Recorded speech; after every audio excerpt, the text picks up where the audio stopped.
Dear all, welcome to Civil Services with ZAKI.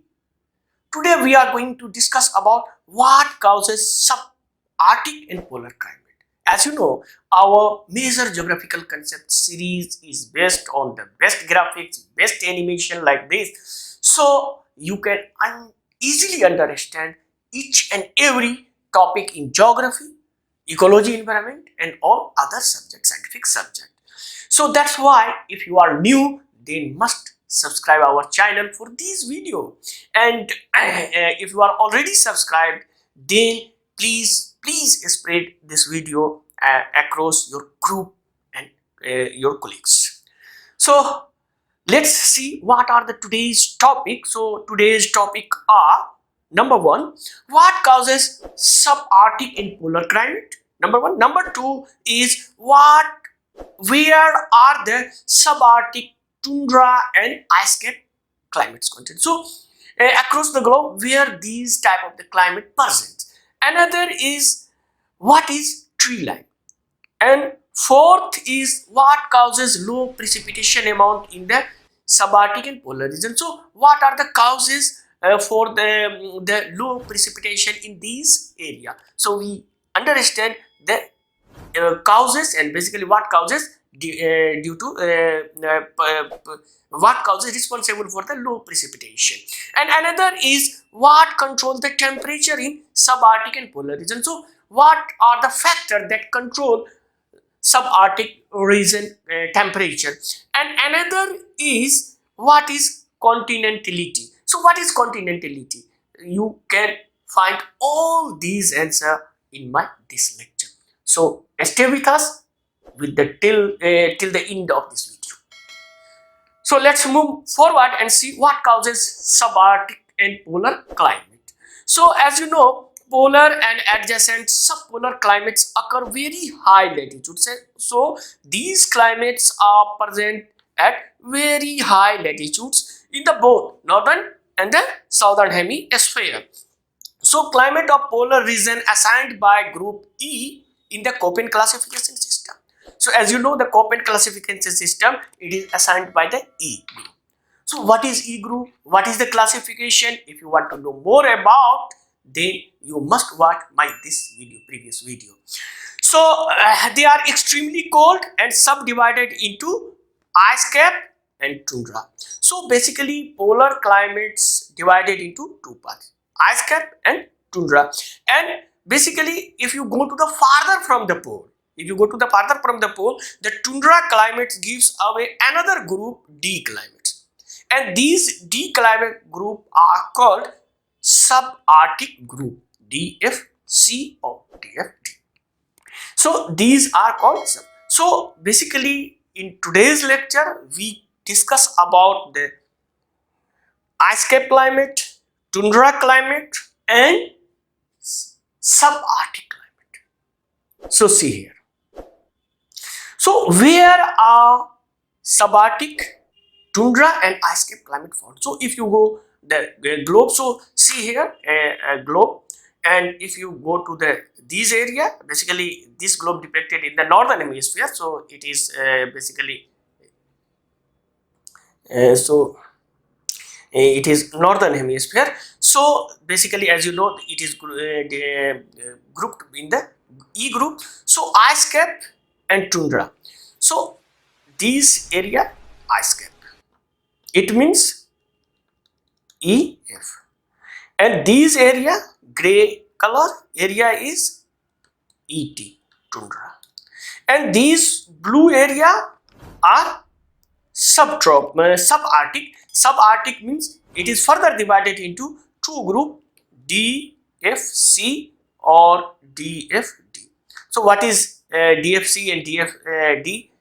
We discussed earlier by this video. You can watch this video for the more clarification or more detail. So as you know, in the northern hemisphere, ice cap basically restricted to the Greenland. So ice cap only restricted to the Greenland, but tundra climate cover the large Arctic Ocean. This is gray portion is called large Arctic Ocean, Atlantic Ocean, north of the parts of the Atlantic and northernmost of the Asia. So these area basically divided into the tundra, ET or EF. Another part, if we move, another part is called subarctic climate. It is DFC or DFT, where C here means summer mild, means summer is not so hard cold, but DFD means summer is very cold. So that's why it is divided into two categories, CF, DFC and DFD.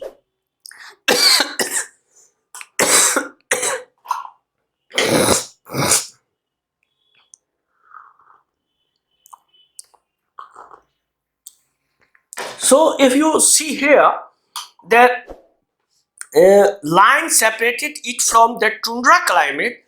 Basically, these tundra climate separated by these area. This is blue area.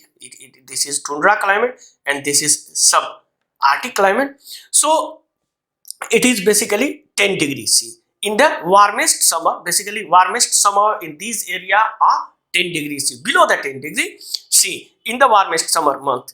Separated climate that provides enough energy to trees survive from that does not want. So 10 degrees C supply enough temperature, they basically for growing for the tree. So that's why it is divided by the tree line. So this boundary called tree line. So this boundary called tree line, and it is visible, easily visible from the satellite. If you see the satellite image of the globe, you can easily see these area. So these are basically subarctic climate. So basically these are the northern hemisphere. Now we move forward the southern hemisphere, and southern hemisphere, as you know, the Antarctica is the one of the largest continent, one of the big continent, and basically as you know, the south pole also present in the Antarctica. So Antarctica is mostly covered by ice and snow, so it possesses ice cap climate. So Antarctica is ice cap. Ice cap means E or F type of the climate by the Köppen classification. So the surrounding ocean is classified tundra climate. So these blue type of the surrounding ocean are ET, tundra climate. So these are tundra climate, and these area are basically ice cap climate.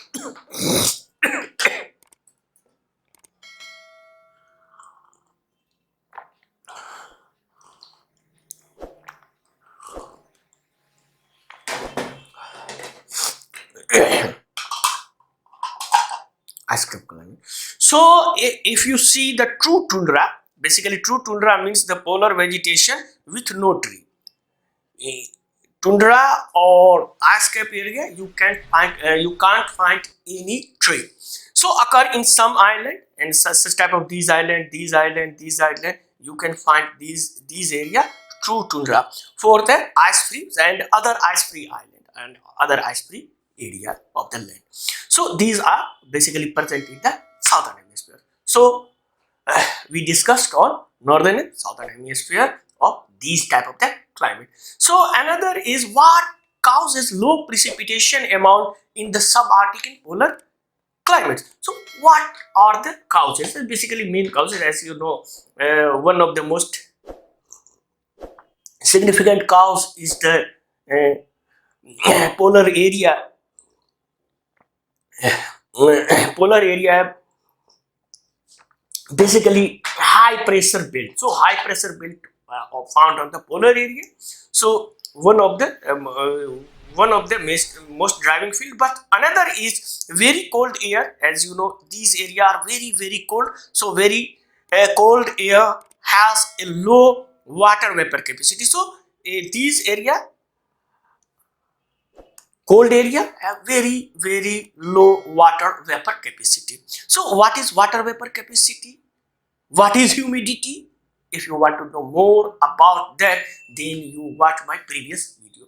So we include all video and all major geographical concept in our channel. So that's why you don't forget to subscribe our channel and tell your friends and colleagues. And if you want to know more about what is the climatology, what is El Nino and La Nino and all that, then you write in the comment box. And as you know, in December month, our video on El Nino are also video on El Nino. Also we will provide you video on El Nino. So what is El Nino and La Nino, southern oscillation and etc. So you can watch, you will be watch our this video. So that's why you don't forget to subscribe our channel. So basically first thing is low water vapor capacity. So without much water vapor, so because low water vapor, because much water vapor, it is difficult to form cloud, and even more difficult and impossible to generate precipitation. So no cloud, no precipitation in these area. Another one of the significant things is much of the region of the subarctic in the polar, these area, subarctic in the polar region, climate is inland or near the frozen sea. So such type of the basically surrounded by the land, and basically these area are inland sea and frozen. Basically these are frozen most of the year, not all the year, but most of the year these area are frozen. So basically if you some type of the moisturizer or humidity flowing into the area must primarily originate over the unfrozen sea. So these area, unfrozen sea, these area, but persistent high pressure, as you know, the high pressure belt is here, polar region. So these wind flow away from the pole, so these moist air don't go this side, but this side, don't move towards this side because the high pressure belt. So but persistent high pressure over the pole causes wind generally blow away from the pole and driving away moisturizer. So these humidity or moisture, so that's why these area are very dry. Another thing is, if you see here, another form of rain, as you know, the frontier rain. So what is precipitation and all that, if you want to know more about what is precipitation and all that, then you watch by this video on precipitation. So as you know, most of the year subarctic and polar region far from the zone where warm and cold air mass is needed. So basically these area, as you know, the subtropic area, basically the rain in the subtropic area are basically by the frontier rain, by the fronts. So what are these fronts? So if you want to know more about what is these front, so you can watch my this video. So basically far from, so that's why precipitation not happen this area. So so frontier precipitation is minimum, so not happen in these areas, so minimum chances of the precipitation. So that's the condition of the low precipitation. Another thing, what control the temperature in the subarctic and the polar climate. So if you go to the polar area or subarctic, you can find very cold. So what type of the phenomenon control these low and maintain the low temperature of this area? So first is limitation in the solar heating. So here if you go to the polar area, you can find high zenith angle and low sun angle. So if you find, so first things is low sun angle. So low sun angle, it means the latitudes of these climate dictate that sun angle are very low during the summer and the horizon of much winter, and basically 24 hours in the darkness. So as you know, if you go to the pole, the 6 month night and 6 month day. So during the night and 6 month, basically the winter season, most of the month sun is below the horizon, and during the summer very low angle sun presented in these area. So that's why the solar insolation is very low in this area. so what is solar insolation and all that, then you watch my this previous video, what is solar insolation. So another thing, so see another phenomenon, is called high albedo. So high albedo, so basically it is high albedo. So as you know,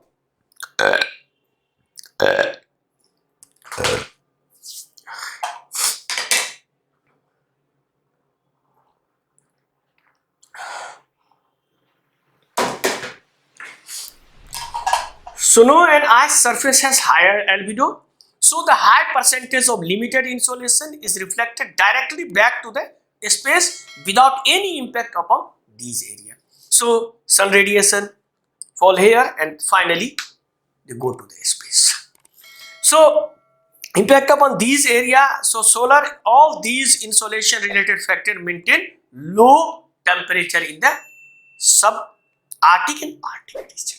So what is albedo and what are the different type of, what is the albedo of the desert, what is the albedo of this fresh snow, what is the albedo of the growing field, what is the albedo of the water, etc. If you want to know more about that, then you must join our regular class presented various coaching and including IAS Academy, presented basically situated in Delhi.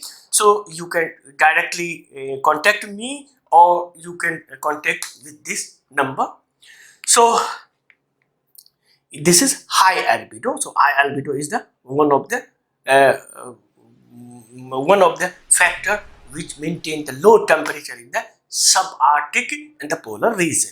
Another is continentality. So what is continentality? So continentality is the northern polar oceanic area ice covered for much, if not all the year of the year. So extend sea ice which can surround the coastline, cover most of the Arctic Ocean. So if you see here is the March figure. So most of these area covered by